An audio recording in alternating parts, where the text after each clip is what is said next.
There are moments in history when forgetting is not just a personal failure, it becomes a moral crime. We are living in such a moment right now, when government officials can casually use words like garbage and filth to describe people who look like us, when entire nations are dismissed as worthless, broken, or beneath dignity. When citizenship, something earned through labor, loyalty, and sacrifice, can be stripped away from black bodies without hesitation. At times like this, we do not have the luxury of forgetting, not forgetting the blood that was spilled, not forgetting the lives that were lost, not forgetting the centuries of labor, extracted land stolen, and futures denied, all in the name of profit, power, and empire. For some, forgetting is comfort. For others, forgetting is survival. But for Africa and her global family, forgetting has always been a weapon used against us. We were divided deliberately. Borders were drawn by colonial rulers who never set foot on our soil, slicing ethnic homelands in half like lines on a map meant nothing. One group labeled intelligent and deserving of education, another declared martial, dangerous, and inferior. Images were manufactured, stories were broadcast, stereotypes were repeated until even the oppressed were trained to doubt their own worth. And that war of images did not end with independence. It simply changed its language. So the question before us today is not whether history matters. The question is this: what happens when a people are pressured to forget their pain while still living inside its consequences? What happens when the trauma of yesterday collides with the injustice of today? And more importantly, how do we heal without truth, justice, and repair? This is not a speech about guilt. This is a conversation about responsibility, about memory, about unity, and about a future that cannot be built on denial. If you believe that remembering is an act of resistance, if you believe that justice delayed is justice denied, then stay with us. Please share this message if you believe truth matters more than comfort. Subscribe if you believe Africa's story and the diaspora's story must finally be told without distortion. And tell us in the comments, do you believe reparative justice is long overdue? The division of African people did not happen by accident. It was designed, measured, executed with precision. Colonial borders were never meant to reflect history, culture, or human relationships. They were drawn in distant rooms by men who never learned the names of the rivers they divided or the families they split apart. Entire ethnic homelands were cut in half overnight. One side governed by one European power, the other side ruled by another. Brothers became foreigners, sisters became aliens. Identity was reduced to paperwork. But borders were only the beginning. More dangerous than lines on a map were the ideas planted in the minds of the colonized. One group was labeled intelligent, civilizable, worthy of education. Another was declared inherently violent, physically strong, but mentally inferior. These labels were not based on truth. They were tools designed to justify control, forced labor, and extraction. And those ideas did not disappear when the flags of independence were raised. They evolved. They were repackaged as academic theories, development policies, and media narratives. Armed conflicts were manufactured and prolonged in the name of stability. Anti-poverty programs were introduced that somehow never eradicated poverty. Aid arrived, but dignity did not. Resources left, but prosperity never stayed. At the same time, a quieter war was being waged, a war of images. Africans were portrayed as primitive, chaotic, incapable of self-governance. Black people in the Americas were depicted as lazy, criminally inclined, and dependent. These images were broadcast repeatedly, selectively, until fear replaced understanding and shame replaced pride. And eventually the most devastating outcome occurred. The oppressed began to internalize the lie. Colorism took root. The belief that darker skin meant lesser value. That proximity to whiteness meant safety, intelligence, desirability. This belief seeped into education, employment, beauty standards, and even language itself. In English, black became synonymous with evil. In Spanish, bad luck carried the weight of blackness. In French, phrases equating labor with slavery lingered long after abolition, stripped of context, but not of harm. Colonization did not leave Africa untouched. It left scars, psychological, cultural, and generational. And yet, despite all of this, something extraordinary happened. Africa did not disappear. Across oceans and centuries, Africa survived in rhythm and memory, in drum patterns carried across plantations, in dances passed down through bodies rather than books, in languages whispered to children who had never seen the land their ancestors were taken from. African languages survived in the Caribbean and Latin America. Counting systems, call and response songs, folk tales all carried fragments of home. Even food became an archive of resistance. Okra cowpeas and stews traveled across the Atlantic not as commodities, but as memory. This survival was not accidental. It was intentional. It was a refusal to forget. And that refusal is precisely why forgetting has always been encouraged by those in power, because memory disrupts control. Memory exposes patterns. Memory reveals that what is happening today is not isolated, it is inherited. So when modern leaders use dehumanizing language, it does not emerge from nowhere. It echoes a long tradition. When citizenship is stripped, when dignity is denied, when lives are discounted, history is not repeating, it is continuing. And this is why this moment matters, because division was deliberate, and unity, if it is to mean anything, must be even more intentional. There comes a moment when silence becomes violence. That moment arrives when the pain of history is no longer confined to the past, but bleeds openly into the present. When the language used by those in power mirrors the same dehumanization once used to justify chains, whips, and stolen land. When insults are not slips of the tongue, but signals, reminders of who is still considered disposable. And at that moment, forgetting is no longer neutral. It becomes collaboration. This is the emotional and moral climax of our journey, because the trauma of Africa and her diaspora did not end with abolition.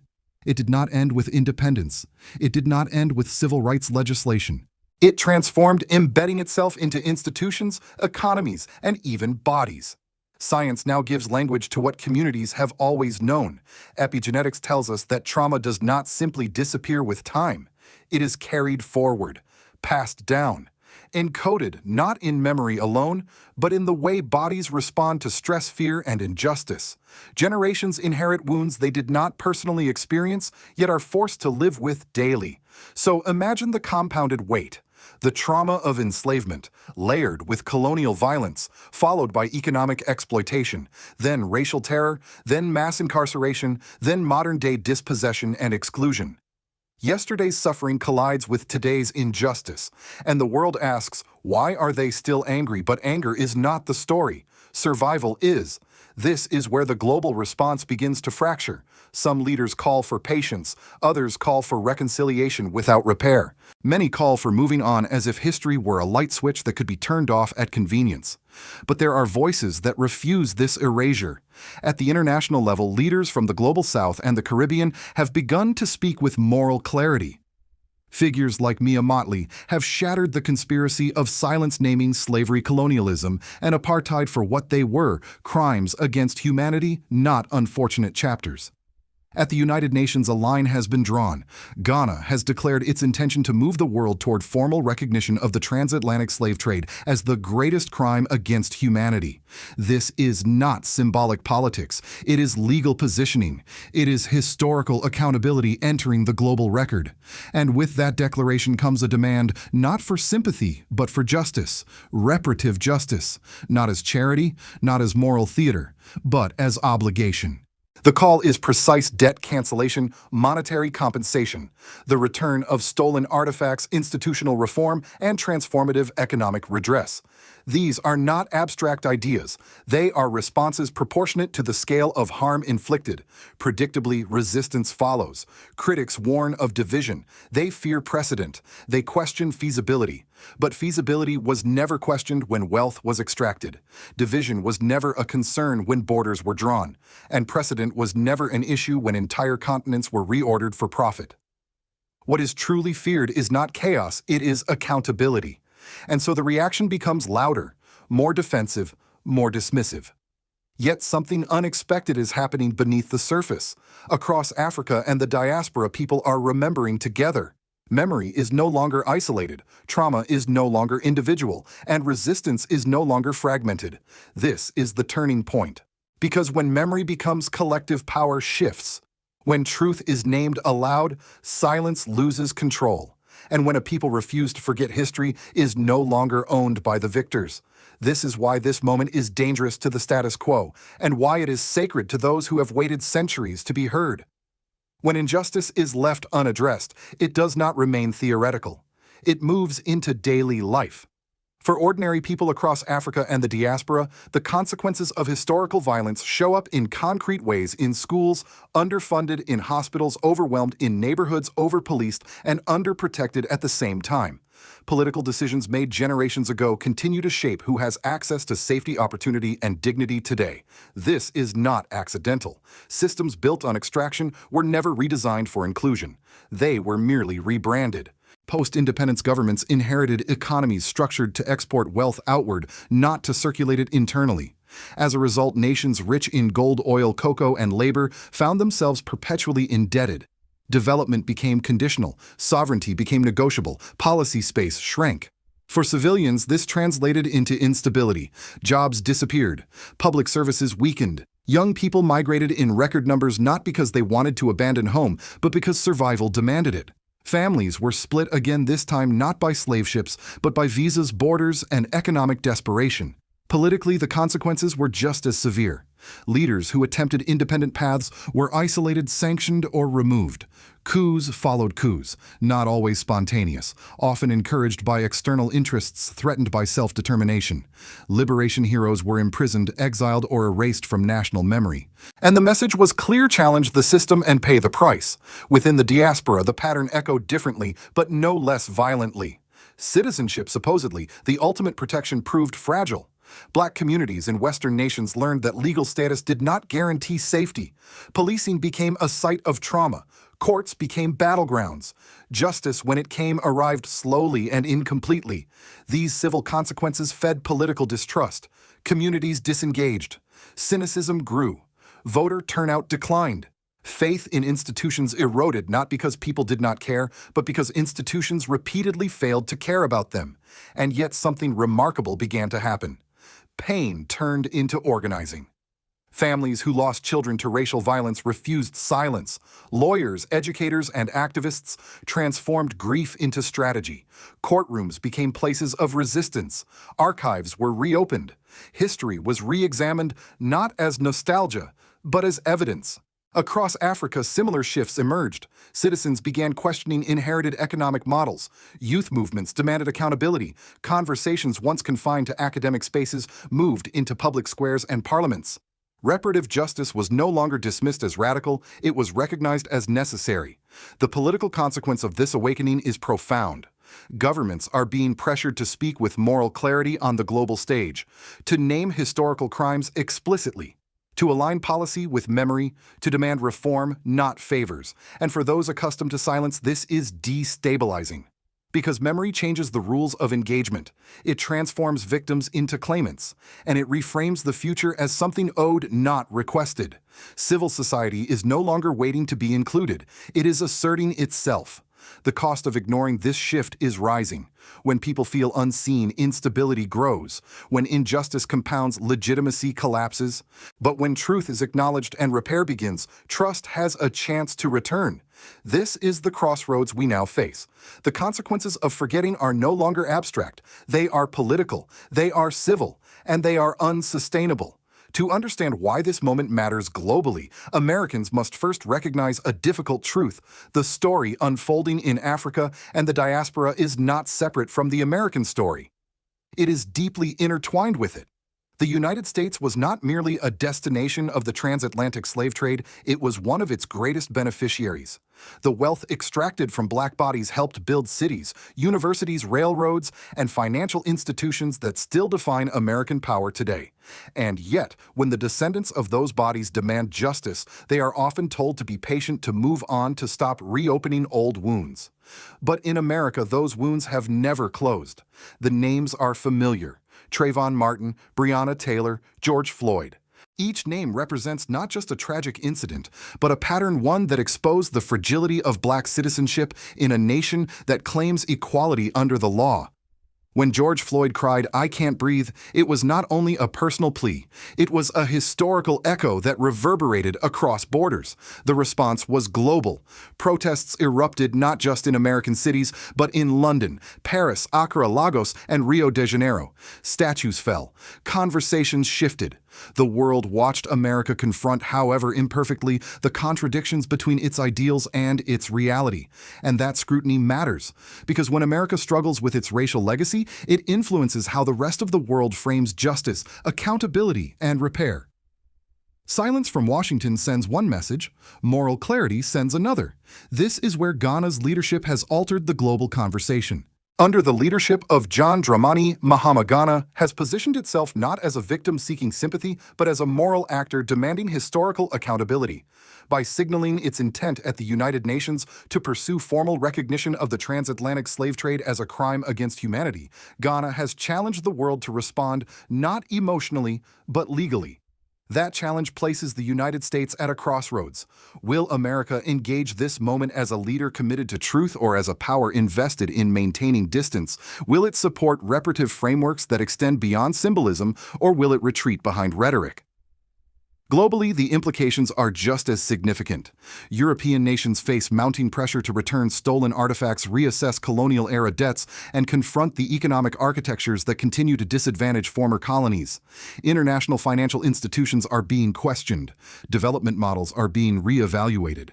The language of aid is giving way to the language of repair. And for older Americans watching this unfold, the message is not one of accusation, it is one of responsibility. History has placed this generation in a unique position. You have lived through civil rights, decolonization, and globalization. You understand that progress is never automatic. It is chosen. The world is watching to see what America chooses next. History does not repeat itself by accident. It repeats when warnings are ignored. We are standing at one of those rare crossroads where memory can either guide us forward or be buried once again beneath comfort and denial. The call for reparative justice is not a threat to stability. The refusal to confront the truth is. When societies attempt to move forward without repair, they do not heal, they fracture. They pass unresolved trauma from one generation to the next, disguising it as policy prejudice or inevitability. And the cost of that denial grows heavier with time. The warning is simple and clear. A future built on forgetting will not hold. But there is also an opening. For the first time in generations, Africa and her diaspora are speaking in a shared voice, not asking for permission, not waiting for validation, but naming what was taken and what is owed. This moment is not about dwelling in pain. It is about transforming pain into purpose, memory into momentum. Reparative justice is not about punishing the present for the sins of the past. It is about repairing systems that continue to profit from those sins today. It is about restoring balance where extraction created imbalance. It is about dignity, not charity, and this is where unity becomes decisive, because division was engineered with precision, borders were drawn intentionally, stereotypes were broadcast deliberately, silence was enforced strategically. To counter that, history requires something equally deliberate, intentional unity. Unity between Africa and her diaspora. Unity across generations. Unity rooted not in nostalgia, but in shared responsibility. The future will not be shaped by those who forget best. It will be shaped by those who remember clearly and act courageously. This is not a call to anger. It is a call to clarity. It asks each of us, especially those who have witnessed decades of change, to decide what legacy we will leave behind. Will we be remembered as the generation that chose comfort over truth, or as the generation that finally confronted history with honesty and resolve? Because reconciliation without repair is incomplete. Justice delayed remains justice denied, and healing without truth is impossible. So let this be the moment we choose differently. If you believe that memory is a form of resistance, please share this message. If you believe that unity is stronger than the divisions imposed upon us, subscribe and stay with us. And most importantly, we want to hear from you. Do you believe reparative justice is overdue? Can the world truly move forward without repair? And what responsibility do you believe America holds at this pivotal moment? Leave your thoughts in the comments below. The conversation does not end here. It begins with you.